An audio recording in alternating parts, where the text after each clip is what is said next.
Magandang araw mga itlog. Nandito naman po tayo sa ating maliit na farm, BG's Excellent Farm. Sa ngayon po, tingnan lang po natin yung ating farm pagkatapos mag grass cutter. Pero bago po yan mga itlog, intro po muna tayo.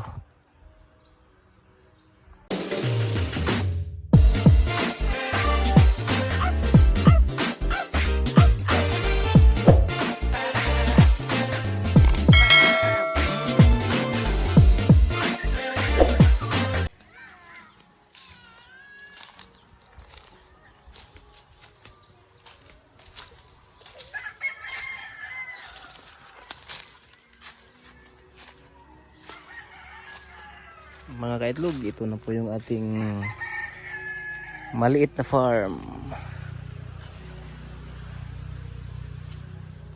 Pero yung ating egg layer nandun lang po, hindi po nakikita. Tingnan lang po natin yung madamong part nung di pa po gas katiran.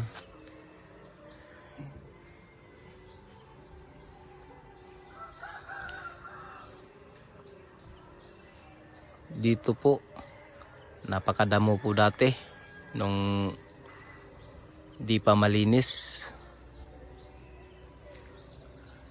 pero ngayon parang maliwalas na.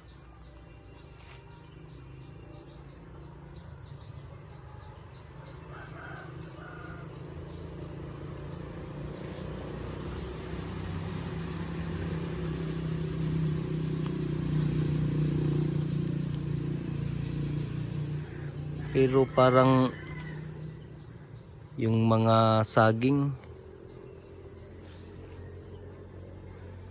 parang yung iba nawala na.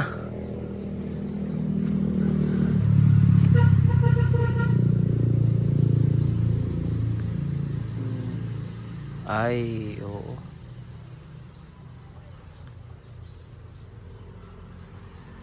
Di nakasurvive yung ating mga saging, yung mga last nating na tinanim.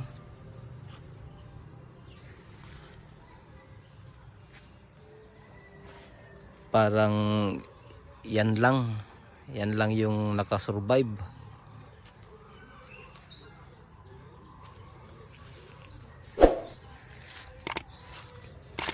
Nung mag-grass cutter po dito mga kaitlog,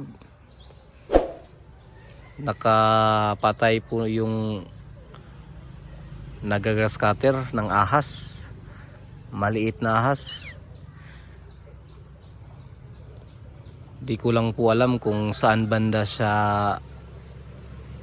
nakapatay o saan galing yung ahas na yun, maliit pa. Di ko na kasi tinanong.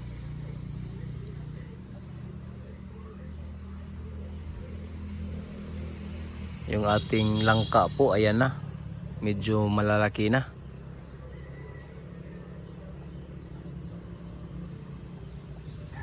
Tsaka parang pinutulan na po yung pinakataas. Pinutulan na po para di na makataas pa.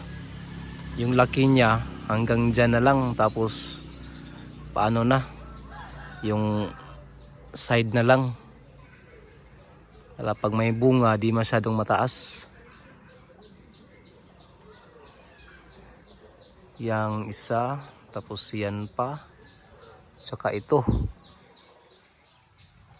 mga pinutulan na po yan.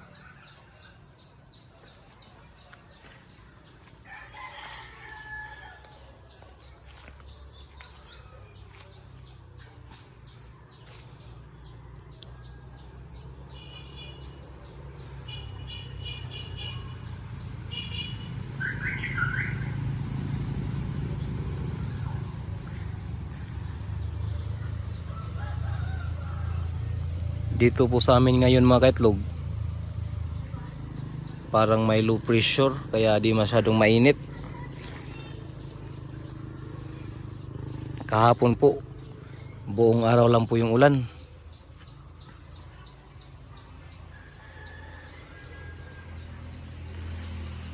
Pero ngayon po mga kaitlog, medyo okay na yung panahon. Wala lang init. Saka di muna tayo pupunta sa ating layer building mga kaitlog. Dito lang muna tayo kasi wala tayong boots.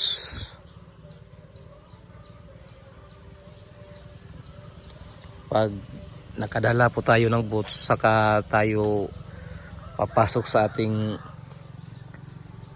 layer building.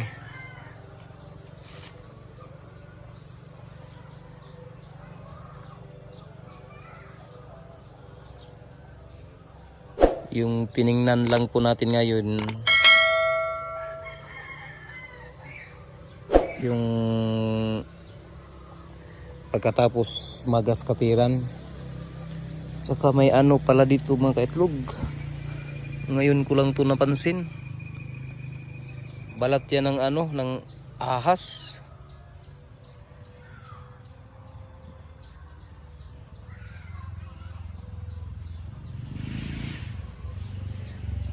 Yan po. Talagang may ahas po talaga dito. Balat po yan ng ahas.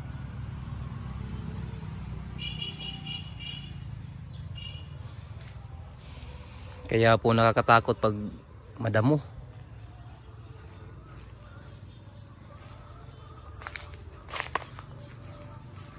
So yan lang po yung ating update mga kaitlog.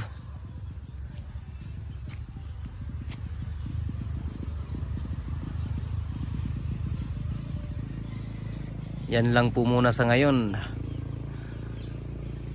Don't forget to subscribe mga kaitlog. Salamat!